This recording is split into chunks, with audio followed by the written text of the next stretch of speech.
মমতা বন্দ্যোপাধ্যায় এইখানে কে খুন হয়েছেন সেটা স্পষ্ট না করলেও তার বিবরণ দেখে স্পষ্ট প্রতীয়মান হয় যে সেটা শহীদ ওসমান হাদি ছাড়া আর কেউ নয়।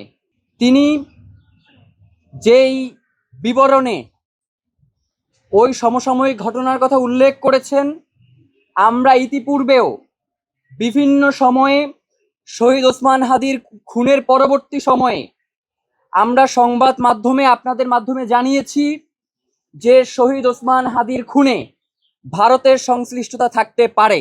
বাংলাদেশে একটি বড় ধরনের খুন হয়েছে, কারা খুন করেছে সেটা আমি বর্তমান সময় ক্ষমতায় না থাকলেও আমি জানি।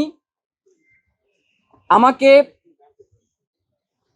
হোম মিনিস্টার ফোন করেছিলেন এবং তিনি আমাকে এই ব্যাপারে চুপ থাকতে বলেছেন। মমতা বন্দ্যোপাধ্যায় এইখানে কে খুন হয়েছেন সেটা স্পষ্ট না করলেও তার বিবরণ দেখে স্পষ্ট প্রতীয়মান হয় যে সেটা শহীদ ওসমান হাদি ছাড়া আর কেউ নয়। এবং তিনি যেই বিবরণে ওই সমসাময়িক ঘটনার কথা উল্লেখ করেছেন, আমরা ইতিপূর্বেও বিভিন্ন সময়ে শহীদ ওসমান হাদির খুনের পরবর্তী সময়ে আমরা সংবাদ মাধ্যমে আপনাদের মাধ্যমে জানিয়েছি যে শহীদ ওসমান হাদির খুনে ভারতের সংশ্লিষ্টতা থাকতে পারে।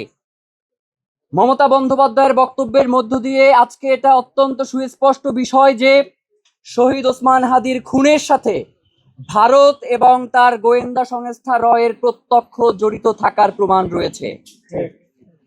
আমরা আপনাদেরকে স্পষ্ট করে জানিয়ে দিতে চাই যে ভারত কেন শহীদ ওসমান হাদিকে খুন করতে গেল।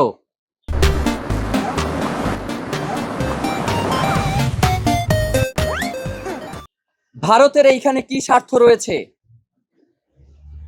আপনারা জানেন।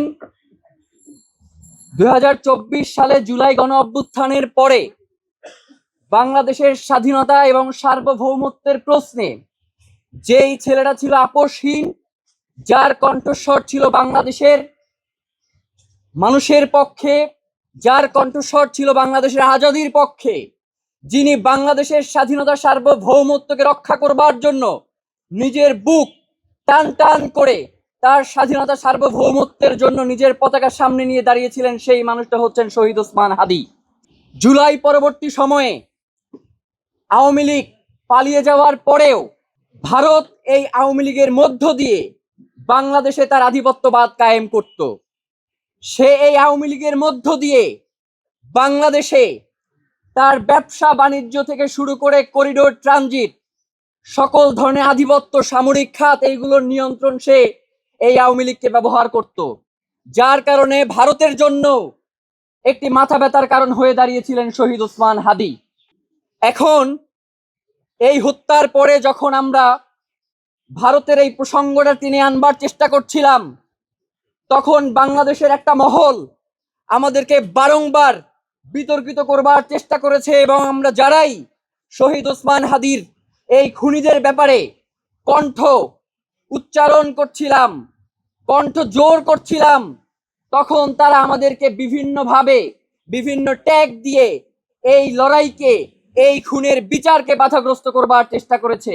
সুতরাং আমরা আজকের এই দিনে মনে করছি যে ভারতের সাথে সাথে যারা এই বাংলাদেশে বসে আমাদেরকে এই খুনের সাথে সম্পৃক্ত করে খুনিদেরকে সেফ এক্সিট দেওয়ার চেষ্টা করেছে, তারাও এই খুনের সাথে জড়িত রয়েছে।